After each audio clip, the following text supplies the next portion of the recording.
Gamelock 9. Film dibuka dengan teks yang merangkum kejatuhan manusia setelah penyebaran virus yang menyebabkan munculnya kera yang dipimpin oleh Caesar.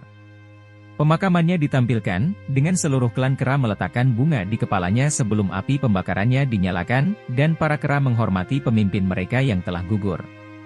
Berabad-abad kemudian, kera-kera telah membentuk klan-klan terpisah di seluruh negeri. 3 kera muda Noah, Sona, dan Anaya pergi mencari telur elang untuk ritual mempererat hubungan karena klan mereka melatih elang untuk membantu tugas-tugas mereka. Setelah Sona dan Anaya mendapatkan telur-telur mereka, Noah memanjat ke sarang tertinggi dan berhasil mengambil satu sebelum induk elang menyerangnya dan menyebabkannya jatuh. Saat ketiganya mulai berjalan turun, Noah menyadari bahwa selimutnya hilang dari kudanya. Mereka melihat seorang manusia asing, para kera mengejar manusia itu, tetapi Noah meninggalkan selimutnya dan berlari ke dalam terowongan gelap. Ketiganya kembali ke desa mereka, tempat ayah Noah, Koro menjadi kepala desa, dan mereka juga tinggal bersama ibunya, Dar.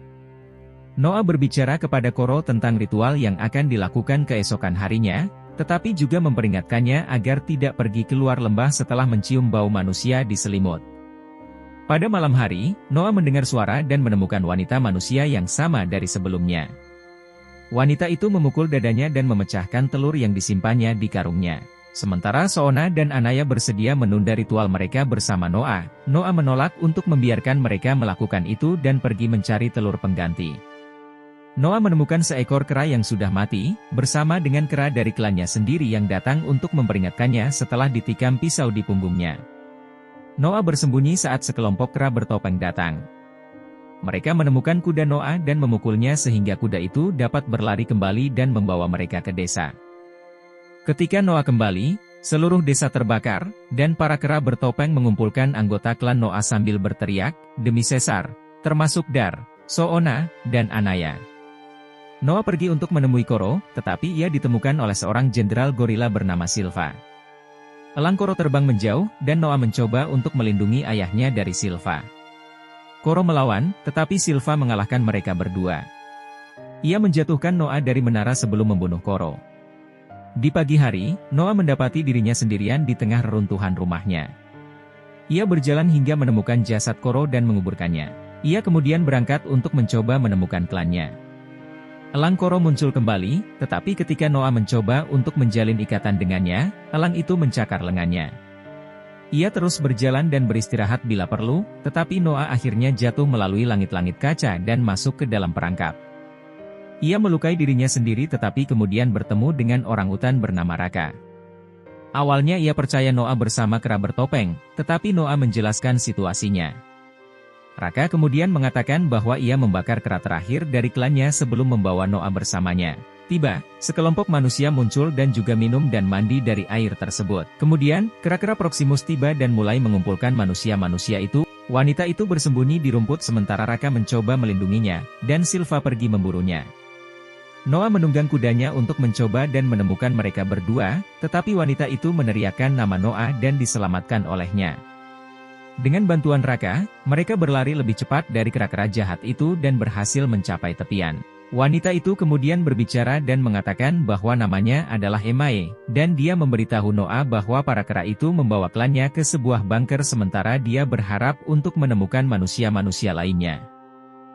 Melanjutkan perjalanan mereka, ketiganya menemukan sebuah jembatan, tetapi Silva dan kera-keranya menyudutkan mereka. Emae jatuh ke sungai setelah kera lain mencoba menangkapnya tetapi tersapu. Emae terperangkap dalam jaring saat Raka mencoba membebaskannya. Dia menariknya keluar tetapi malah ditarik ke bawah. Ketika dia mencoba untuk bangkit kembali, Silva menangkap Noah dan Emae sebelum dia mendekati jaring dengan pisau. Noah dan Emae dibawa ke pemukiman Proximus, yang berada tepat di sebelah brankas raksasa yang telah ia coba dan gagal untuk dibuka selama beberapa waktu. Noah bertemu kembali dengan Dar, Soona, dan Anaya sebelum dibawa bersama Emae untuk bertemu Proximus. Proximus menjelaskan bahwa ia berencana untuk berevolusi dan menaklukkan begitu ia mempelajari rahasia brankas tersebut, dan ia berpikir Noah mungkin berguna dalam usahanya, sementara juga memperingatkannya bahwa manusia tidak dapat dipercaya. Di luar, ia berbicara kepada Dar, yang telah menerima bahwa rumahnya telah hilang. Noah tampaknya telah putus asa sampai ia melihat kalung yang Raka tinggalkan untuknya, mengingatkannya tentang cara-cara Caesar dan meyakinkan dirinya sendiri bahwa hukum Proximus salah.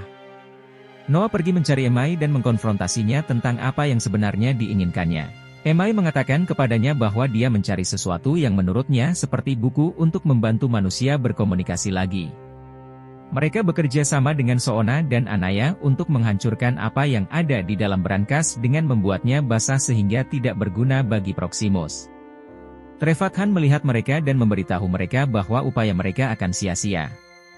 Emai mencoba meyakinkannya untuk bergabung dengan mereka, tetapi Trevathan telah menyerah pada manusia dan akan memberitahu Proximus. Jadi Emai mencekiknya sampai mati dan menyuruh para kera melemparkan tubuhnya ke dalam air. Mereka kemudian menanam bahan peledak di sekitar bendungan dan menemukan jalan mereka melalui pintu masuk rahasia yang diketahui Emai. Di dalam, para kera menemukan buku bergambar yang menunjukkan kera di balik jeruji di kebun binatang, sementara Emai menemukan bukunya, yang merupakan kunci untuk menguraikan di dalam mesin brankas. Mereka mulai keluar dari brankas sampai mereka bertemu dengan Proximus dan kera-keranya. Salah satu letnanya, Lightning, menodongkan pisau ke Soona saat Proximus menuntut Emai untuk mengakui rencananya. Emai mengeluarkan pistol yang ditemukannya di patahan itu dan menembak Lightning di dada, membunuhnya. Ketika Proximus bertanya apakah ada lebih banyak pistol, Emai mengatakan dia tidak punya apa yang ada di dalam dan mulai meledakkan bendungan, membanjiri bunker. Kera-kera Proximus terbunuh sementara klan elang mulai memanjat naik. Noah dikejar oleh Silva, tetapi dia berhasil menyelinap melalui celah yang terlalu besar bagi Silva, meninggalkan gorila biadab itu untuk tenggelam. Para kera itu naik ke atas, tetapi Proximus menemukan mereka dan mulai menyerang Noah karena telah merusak rencananya.